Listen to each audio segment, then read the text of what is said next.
Assalamualaikum warahmatullahi wabarakatuh. Kali ini kita akan membahas tentang materi fisika gerak lurus bersama saya Hawaris Mahfud.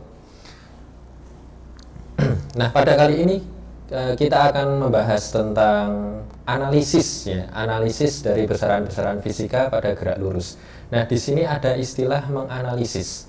Menganalisis itu ada bagian pemahaman konsep dan tentu saja kalau fisika pasti ada analisis hitungan juga. Nah, kita akan mempelajari perlahan-lahan bahwa fisika itu aslinya mudah kalau kita bisa memahaminya. Karena banyak sekali siswa tuh yang mengeluhkan, Pak, fisika itu susah, Pak, fisika itu rumusnya banyak, dan sebagainya. Nah, tentu itu karena persepsi awal bahwa fisika itu sulit. Nah, kita harus mengubah dulu bahwa persepsi awal fisika itu mudah. Nah, mari kita review materi yang sudah kita pelajari pada materi sebelumnya. Bagian awal di sini ada ciri-ciri GLB atau gerak lurus beraturan. Agar mudah diingat, intinya adalah kecepatan benda tetap atau percepatannya bernilai 0 untuk GLB. Sedangkan untuk GLBB memiliki percepatan benda yang tetap, di mana A atau percepatan itu bernilai positif, menandakan bahwa geraknya dipercepat, dan negatif menandakan bahwa geraknya diperlambat. Serta intinya adalah percepatan tidak bernilai 0. Nah, pada bagian GLB, rumus yang digunakan hanya cukup satu saja, yaitu S sama dengan V kali T, dengan S adalah perpindahan, V kecepatan konstan, dan T adalah waktu.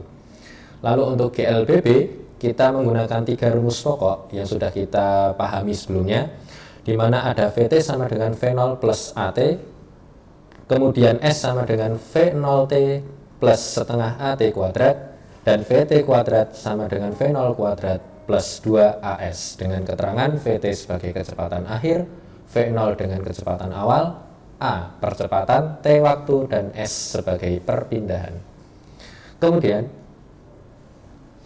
Kemudian di sini ada bagian tentang luasan grafik yang dapat menunjukkan perpindahan yang ditempuh benda. Nah, di sini khusus untuk grafik VT. Nah, grafik VT di sini menandakan bahwa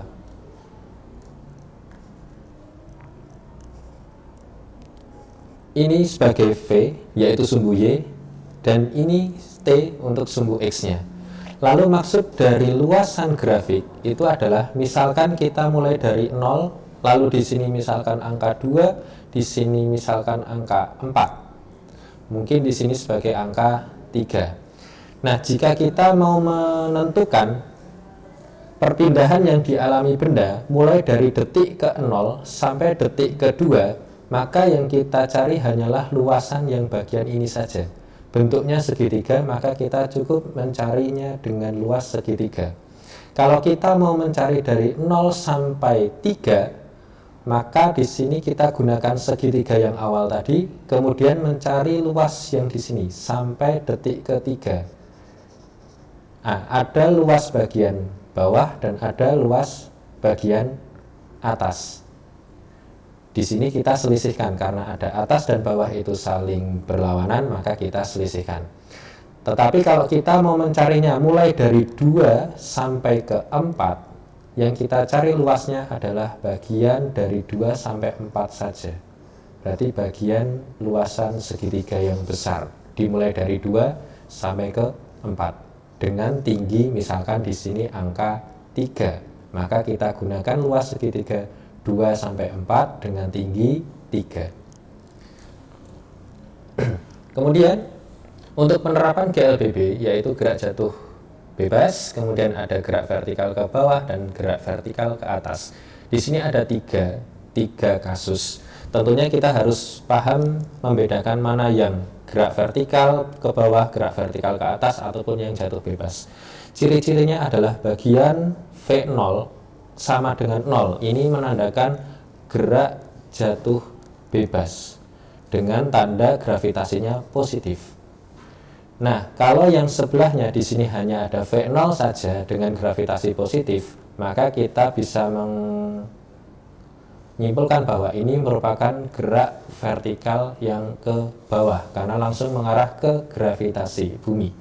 Selanjutnya untuk yang paling kanan ada tanda negatif.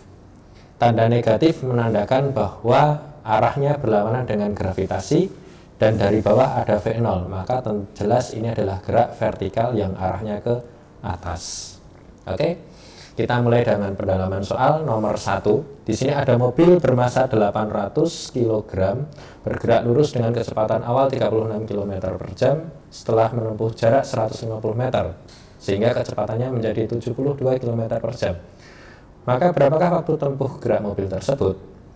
Nah, tentunya kita harus memahami dulu. Di sini ada mobil yang bermassa, maka di sini kita punya massa. Selanjutnya di sini ada kecepatan awal, maka kita punya V0. Dan menemukan kecepatan akhir, berarti ada V akhir dengan S, yaitu 150 meter. Berarti kita memiliki V0, VT, S, dan juga massa. Tentunya kalau di gerak lurus kita tidak usah membahas tentang massa, tapi cukup geraknya saja. Maka yang kita butuhkan adalah ini. Dan yang ditanyakan adalah waktu tempuh, berarti T yang ditanyakan.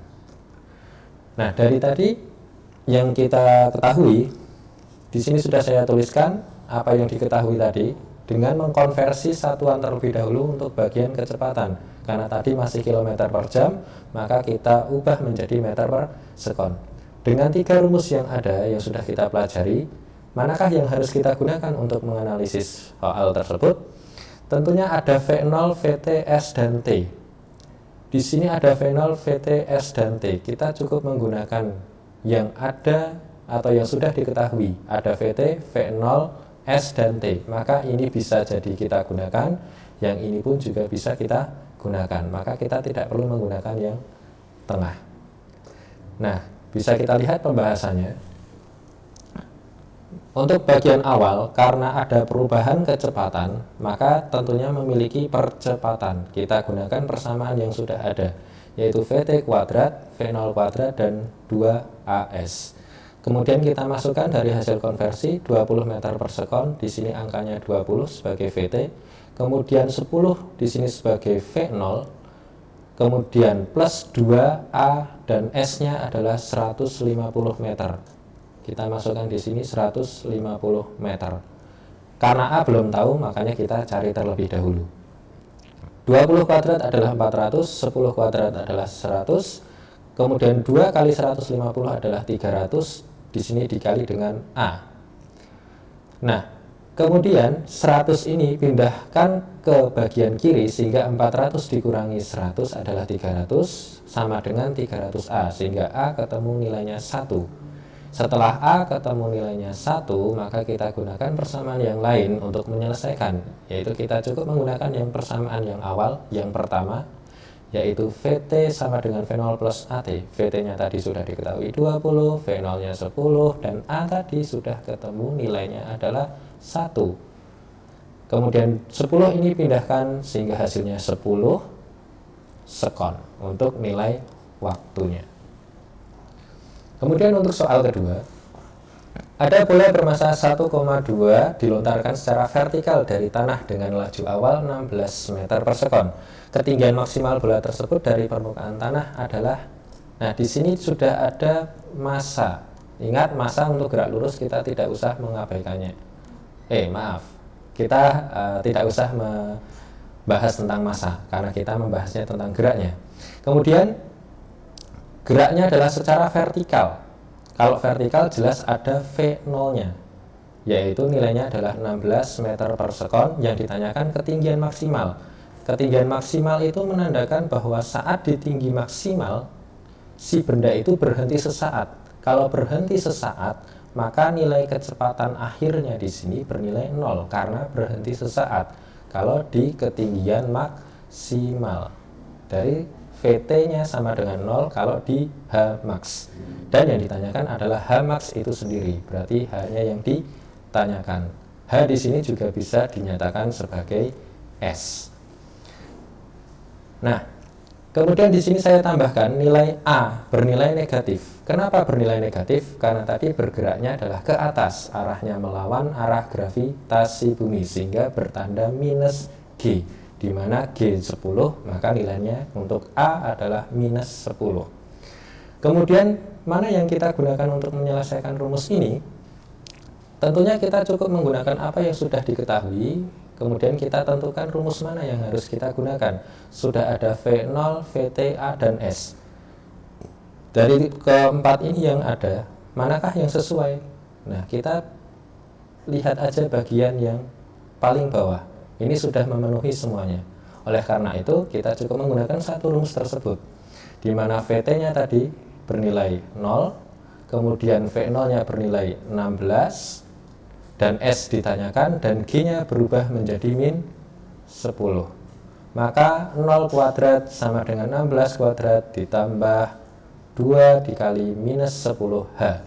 0 kuadrat 0, 16 kuadrat 256, kemudian 2 kali minus 10 adalah minus 20H. Maka di sini 20H minus 20H dipindahkan ke bagian kiri sehingga menjadi 20H sama dengan 256. Maka nilai H adalah 256 dibagi 20 sehingga nilainya adalah 12,8 meter. Itu untuk soal nomor 2. Nah, untuk soal nomor 3 pun prosesnya sama seperti halnya soal nomor 2, sehingga Anda bisa mencoba soal tersebut.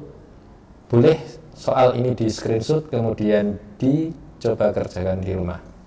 Kemudian ini pembahasannya ya untuk soal nomor 3. Anda bisa men-screenshotnya juga untuk mencocokkan hasil pekerjaan Anda.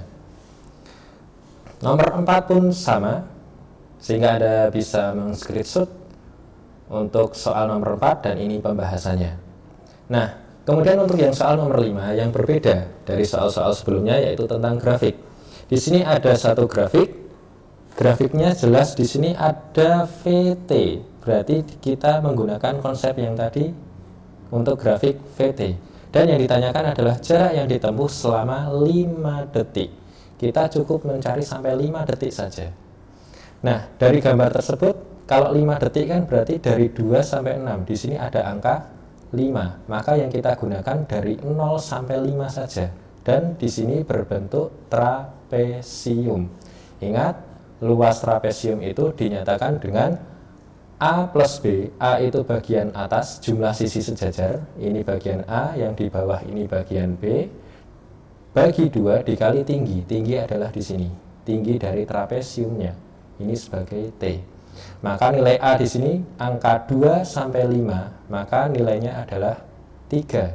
Kemudian B yang bawah itu 0 sampai 5. Berarti nilainya 5. Dibagi 2. Kemudian tingginya adalah dari 0 sampai 4, maka dikali 4. 3 tambah 5 nilainya 8, dibagi 2 hasilnya 4. 4 dikali 4 adalah 16. Maka nilai jarak yang ditempuh oleh benda tersebut adalah 16 meter. Nah, dari soal-soal yang tadi, silahkan untuk mencari soal-soal serupa yang ada di internet. Banyak sekali soal-soal yang bisa Anda pelajari di rumah. Tentunya dengan memperbanyak latihan, maka akan memudahkan Anda untuk menguasai ilmunya. Sekian dari saya. Assalamualaikum warahmatullahi wabarakatuh.